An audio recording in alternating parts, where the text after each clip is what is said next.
silakan Pak Erik. Oh, ini rame banget demi menyambut Presiden Inter Milan. Wow.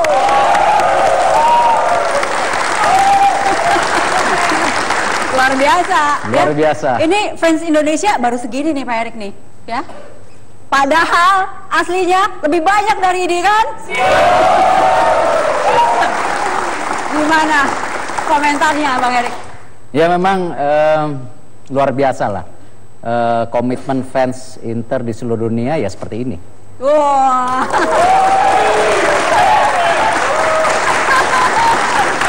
Tapi ini kita selama 1 jam akan mengupas perjalanan hidup seorang Erick Thohir. Apakah Anda siap?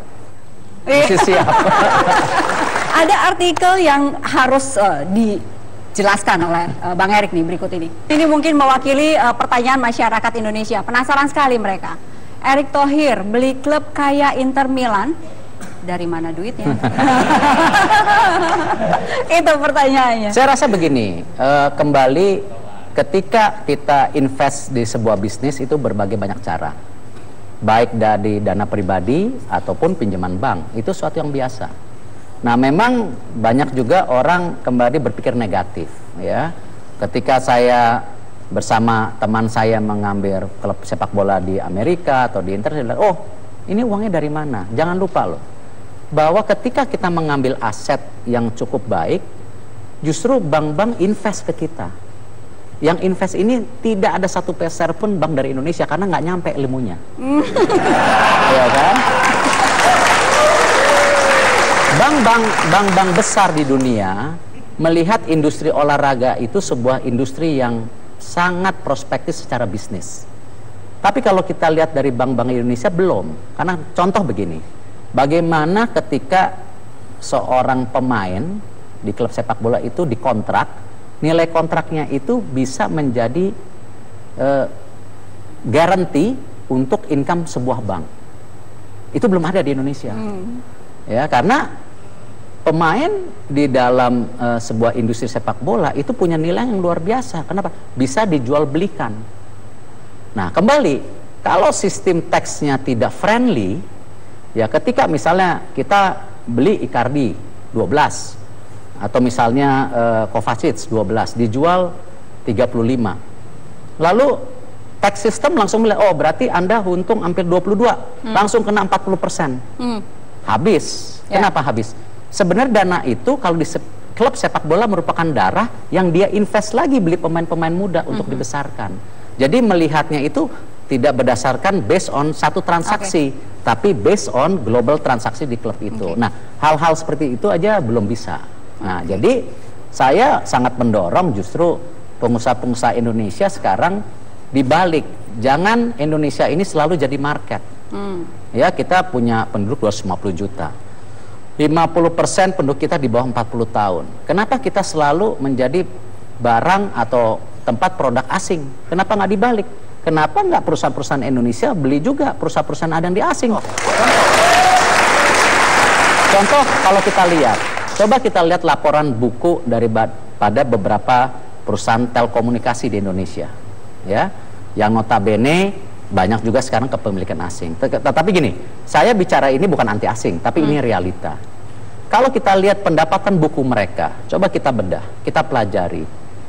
Income yang terbesar itu banyak dari Indonesia dibandingkan investasi mereka di negara lain.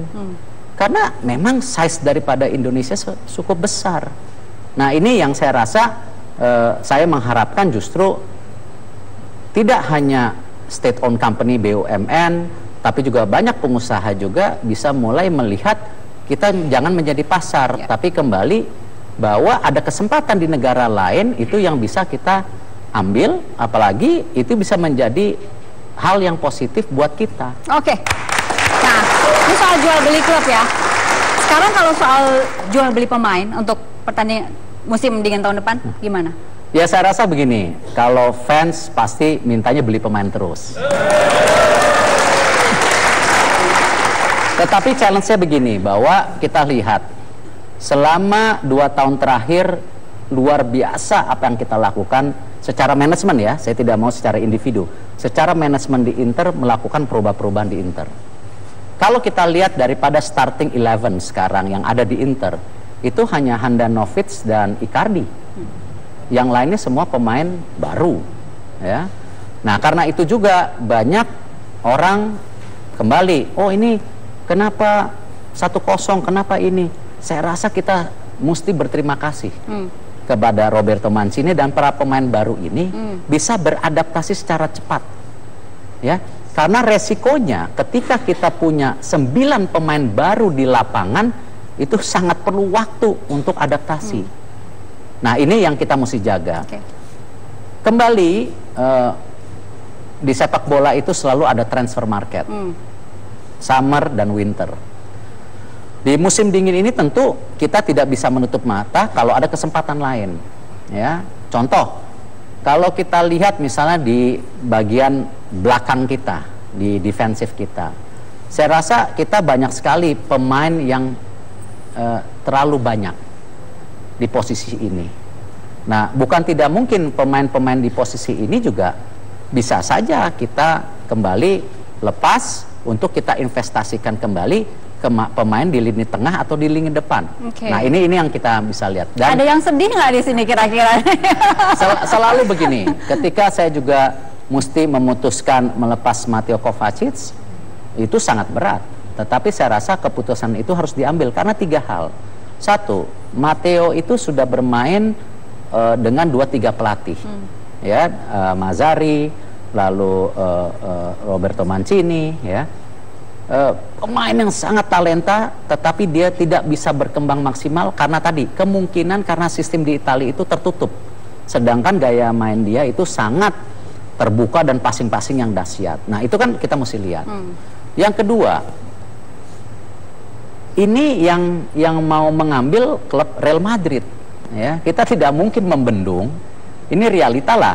Sama juga ketika misalnya Inter mau beli pemain dari Palermo atau dari misalnya Norwich City, klub-klub ini tidak mungkin membendung. Contoh bagaimana ketika kita membawa Ivan Perisic dari Wolfsburg, itu negosiasi yang sangat alot, akhirnya mereka lepas karena Wolfsburg tahu tidak mungkin kita tahan terus karena Perisicnya akan mau ke Inter karena klubnya jauh lebih besar.